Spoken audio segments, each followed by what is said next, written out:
എനിക്ക് 2026 തുടങ്ങിയതിന് ശേഷം ഇതൊരു 3 ദിവസം ആയിക്കോണമെന്നാണ് എനിക്ക് തോന്നുന്നത്. പിന്നെ അങ്ങനെയൊന്നുമില്ല. ഞാൻ ഇന്നലെ ഫുഡ് കഴിച്ചത് പൈസ ഇല്ലാത്തതുകൊണ്ടല്ല, വേണ്ടാത്തതുകൊണ്ട്. ഇന്നലെ കഴിച്ചത് ഉച്ചയ്ക്ക് 11:30ക്ക് കേശവസ്ഥലത്തൊരു കടയിൽ നിന്ന് ചോറും മറ്റ് ഞാൻ എല്ലാ കറികളും ഉപയോഗിക്കാറുണ്ട്. ചോറും എന്താ പറയുക പരിപ്പും പുളിശ്ശേരിയും കൂടെയാണ് കഴിച്ചത്. പിന്നെ ഇപ്പോൾ നിങ്ങളെ മുന്നിലിരിക്കുന്ന സമയത്താണ് ഇത്ര പുട്ടും പപ്പടവും കൂടെ കഴിച്ചത്.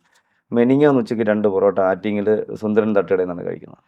അതിൻ്റെ തലേദിവസം ഉണ്ണുന്നത് ഉച്ചയ്ക്ക് 11:30ക്ക് ഇതുപോലൊരു ഹോട്ടലിൽ നിന്നാണ് ചോറ് കഴിക്കുന്നത്. ഞാൻ ഫുഡിനോടൊന്നും എനിക്ക് വലിയ താല്പര്യമൊന്നും. ഫുഡൊന്നും കഴിച്ചില്ലെങ്കിൽ നമ്മൾ മരിക്കുമെന്ന ചിന്തയൊന്നും എനിക്കില്ല. ഒരു നേരം ആഹാരം കഴിക്കുന്നതിനെ എപ്പോഴും യോഗി എന്ന് ചിന്തിക്കുന്ന ഒരാളാണ് ഞാൻ. പിന്നെ അതുകൊണ്ട് ഞാൻ 30 വർഷത്തോളം വെജിറ്റേറിയനായിരുന്നു.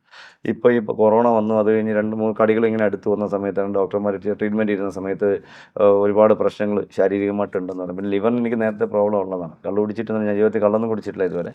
അപ്പോൾ ലിവർ നേരത്തെ ആദ്യത്തെ ട്രീറ്റ്മെൻറ്റിൽ വന്നൊരു പ്രോബ്ലം. ഈ കടിയിൽ വന്ന ട്രീറ്റ്മെൻറ്റിൽ വന്നിട്ട് ലിവറിന് പ്രോബ്ലം ഉണ്ടായിരുന്നു. അത് ലിവർ സൈസ് കൂടുകയാണ്. ചില സമയം ഉറക്കം കഴിയുമ്പോഴൊക്കെ ചിലപ്പോൾ എനിക്ക് അസ്വസ്ഥത ഉണ്ടാകുമ്പോൾ ഞാൻ എവിടെയെങ്കിലും റോഡ് സൈഡിൽ എവിടെയെങ്കിലും തന്നെ ബസ് സ്റ്റോപ്പിൽ എവിടെയെങ്കിലും കിടന്നുറങ്ങാറുണ്ട്. ആ ഒരു യാത്ര ചെയ്യുന്ന സമയത്ത്. എന്ന് വെച്ചാൽ എനിക്ക് 3-4 ദിവസം ഉറക്കം കഴിയുമ്പം ആ ലിവറിൻ്റെ ഭാഗമൊക്കെ ഭയങ്കര ഒരു വീക്കായിട്ട് തോന്നും.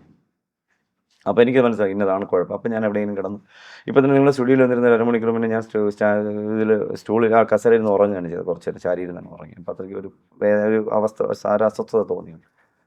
അപ്പോൾ ഇതൊന്നും പട്ടിണിയൊന്നും എനിക്കൊരു പ്രശ്നമേ അല്ല.